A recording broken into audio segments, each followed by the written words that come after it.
What are the claims against Prince Reza Pahlavi? Let's go through the most common ones and then address each one of them.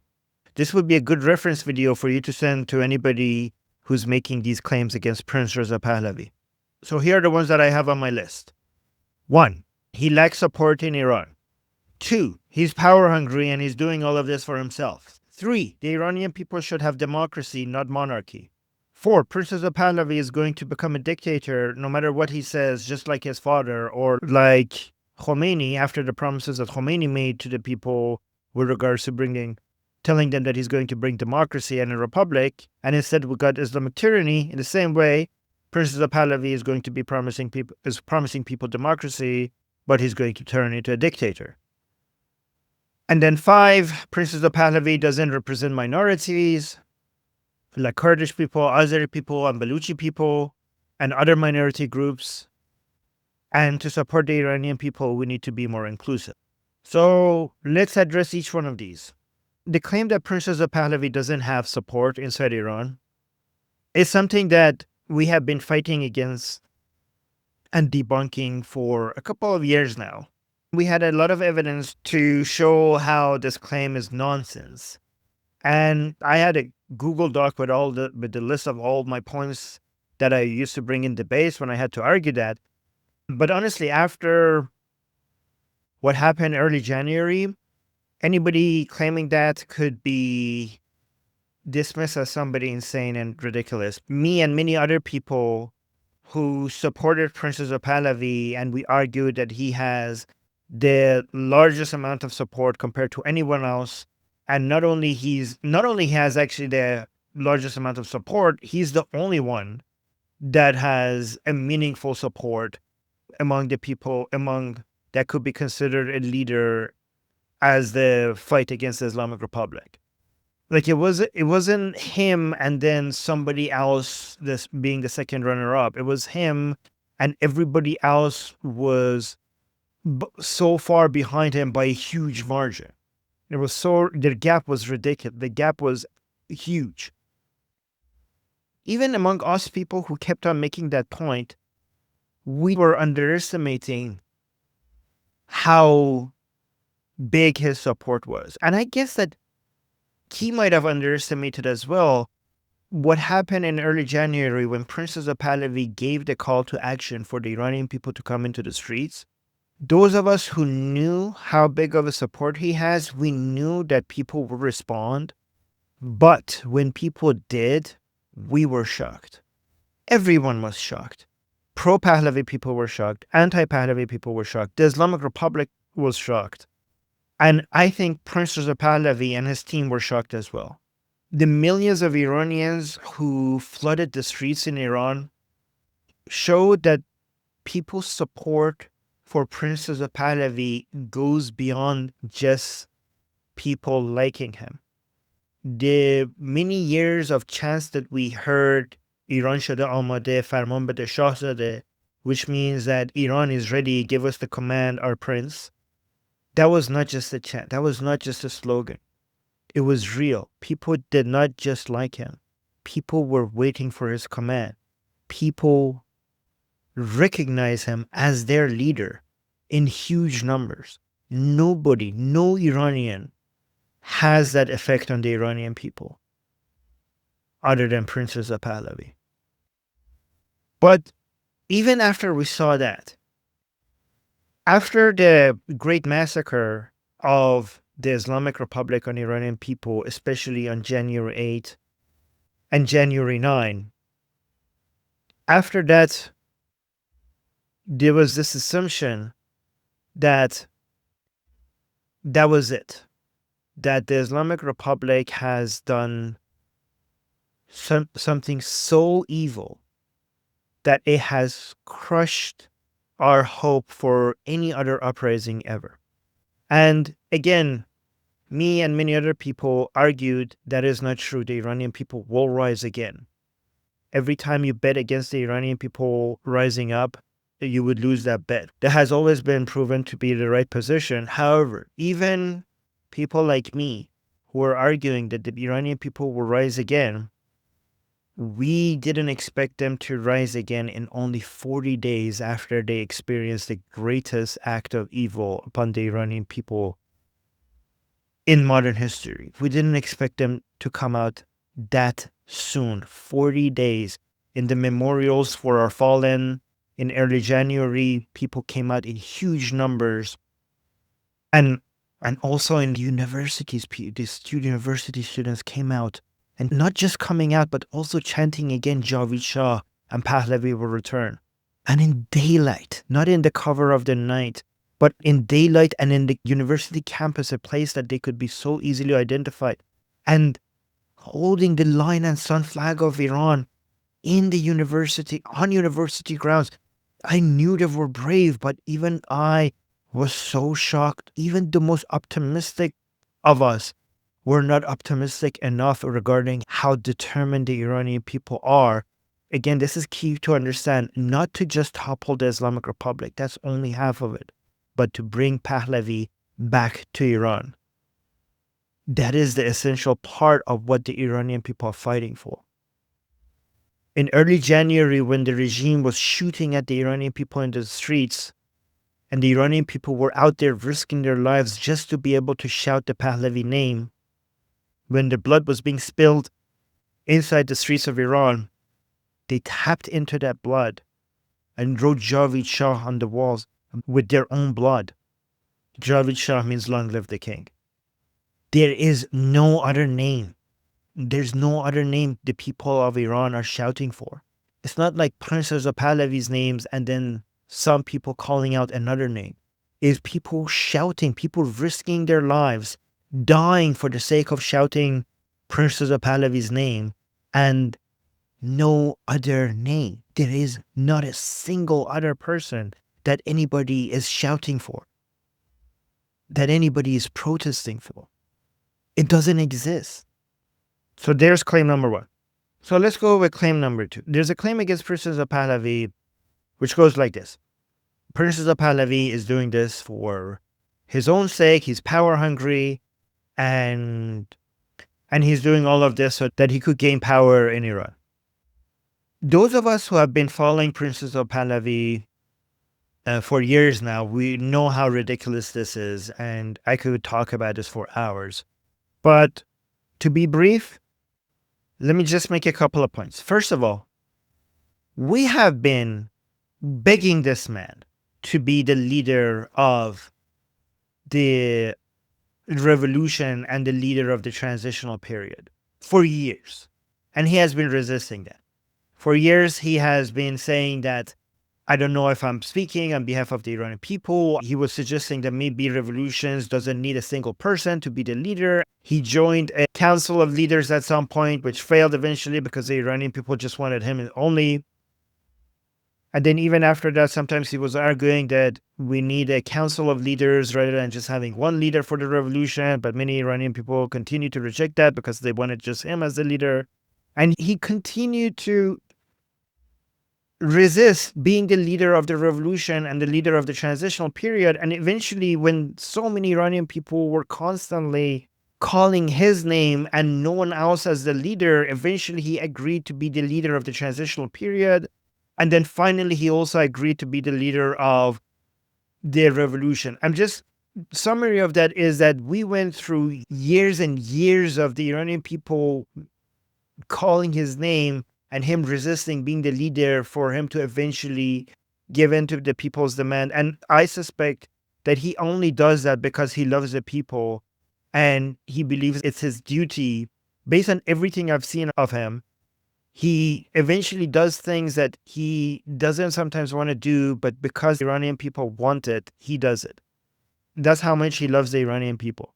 On my Persian channel, sometimes when people make such a claim, one thing in debates I like to say when I want to challenge them is to ask them, what does Prince Reza Pahlavi gain from all of this?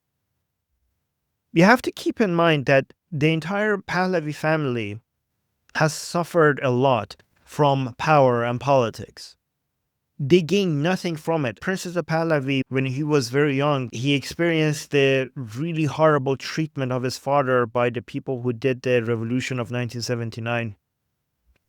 And the experience was so traumatic to that family that his brother and his sister committed suicide because of it. This family has experienced nothing other than stress and sadness from royalty and power and politics. After all of that, he could have just abandoned us and he could have just lived a very comfortable life and just let go of everything, let go of politics, let go of power. And honestly, I wouldn't blame him if he did. I don't know. I don't know if I would want to continue to be active if I had such an experience. I know like power and fame might be very tempting to a lot of people who haven't experienced it, but for Prince Reza Pahlavi, who was born in it and had experienced nothing other than stress and misery from it, it's not that appealing. His life was already comfortable in United States, but he always wanted to remain active to fight for the Iranian people because he loves Iran and he loves the Iranian people. And on top of that, it brings a lot of risk to his family, to his wife, and to his daughters. It puts them at risk. If he just went and retired and lived his life, he wouldn't be a risk to the Islamic Republic and the MEK and others. Right now, because of everything that is happening, his entire family is at risk. If he comes back to Iran, that will also put him at risk. It will put his family at risk. So all of this involvement has no gain. There's no personal gain other than seeing Iran liberated. And it has all the costs and no personal gains. But again, the reward of seeing Iran free and the Iranian people to be able to choose their own destiny is reward enough for him. Another claim that some people make when they want to attack Prince Reza Pahlavi is that why are the Iranian people choosing monarchy? Don't they want democracy? So let me address them. First of all, Prince Reza Pahlavi is not fighting for monarchy. Prince Reza Pahlavi is fighting for the Iranian people to be able to choose their own destiny. He believes that sovereignty belongs to the Iranian people. He wants the Iranian people to decide the structure of the government. The first voting the Iranian people would do once the Islamic Republic falls is a referendum for the Iranian people to decide whether they want to be a constitutional monarchy or a republic without a monarch. Through decades of his fight against the Islamic Republic, Prince Reza Pahlavi has made it very, very clear that he's not fighting for monarchy. He's fighting for the Iranian people to be able to choose what type of government they want. In fact, at some point, he hinted that his own personal leanings are towards a republic without a monarch. But then he also reminds us that he has only one vote, and it's up to the Iranian people to decide. The other wrong assumption that people who make this claim are making is that there's any conflict between a monarchy and a democracy. The type of monarchy that Iranian monarchists would vote for in a referendum is a constitutional monarchy, not an absolute monarchy. It's interesting that many people who are making this claim against Iranian monarchists live in countries like Canada and the UK, which are constitutional monarchies, and most of the world considers them to be democracies. There are also other countries like Norway, Sweden, Denmark. No sane person argues that these countries are not democracies, and yet they're constitutional monarchies. The Iranian people, whether they want a constitutional monarchy or a republic without a monarch, the vast majority of them believe in democracy and they want democracy. Both of these government formats do provide you with a framework where you can have democracy. I don't believe that the Iranian people would tolerate anything other than a democratic system once the Islamic Republic will fall. So I'm not that worried about that. Another claim people make against Prince Reza Pahlavi is that he keeps telling everybody that he wants to bring democracy to Iran, but we already had that experience with Khomeini. He said some similar things, and eventually he brought an Islamic tyranny. Some people also suggest that Prince Reza Pahlavi is going to be like his father, Mohammad Reza Shah. He was a dictator. The father was a dictator, so the son also will be a dictator. First of all, even if Mohammad Reza Shah was a dictator, that doesn't mean his son is going to be a dictator. That's ridiculous. But it's also more ridiculous to suggest that Mohammad Reza Shah was a dictator. I will make another video about that another day. However, even more ridiculous than all of this is comparing Prince Reza Pahlavi to Khomeini. Given that if in 1979 people actually read and studied Khomeini's work, they would know what he actually stands for. They would know that Khomeini, in all his books, including the Velayat Faqih book, stands against anything that is democratic. The only form of government that he approved was complete Islamic rule, complete Islamic tyranny. As a representative of the Mahdi, only a theocracy by the mullahs as representatives of Mahdi would be acceptable form of government for him. In fact, if they studied him, they would realize that the conflict between the mullahs and the Shah mainly started when the Shah decided to give the right to vote to women. Compare that to Prince Reza Pahlavi, where everything that you study from him, all his book, all of his speeches, all of his articles, everything that he has done, he has been consistently fighting for giving the people the right to decide their own destiny, to give sovereignty to the people. For more than 40 years, that has been the one thing that Prince Reza Pahlavi has been fighting for the Iranian people. That's why the comparison is ridiculous. And then there's the claim that Prince Reza Pahlavi as a leader is not inclusive. He does not represent the different ethnic minorities in Iran, like the Kurds, like the Baluchis. And this is Persian supremacy, and any opposition against the Islamic Republic needs to be more inclusive. First of all, the idea that Prince Reza Pahlavi does not represent these groups is insulting to all the Kurds and Azeri and Baluchis and Bakhtiaris and the Gilakis and all the other ethnic groups that came out early January to fight against the Islamic Republic while risking their lives to shout Prince Reza Pahlavi's name. There was not a single corner in Iran that was not shouting out his name. Everywhere you were in Iran, no matter what city, town, or village you were in, you wouldn't be able to get far without hearing his name in those nights. Whether it was the Kurdish areas, the Azeri areas, the Baluchi areas, every corner of Iran was shouting the Pahlavi name. The only reason why some so-called experts think that is because they insult the Iranian people further, especially our minority groups further, by thinking that the separatist groups in Iran actually represent these ethnic groups inside Iran, which is something that different ethnic groups in Iran find absolutely insulting.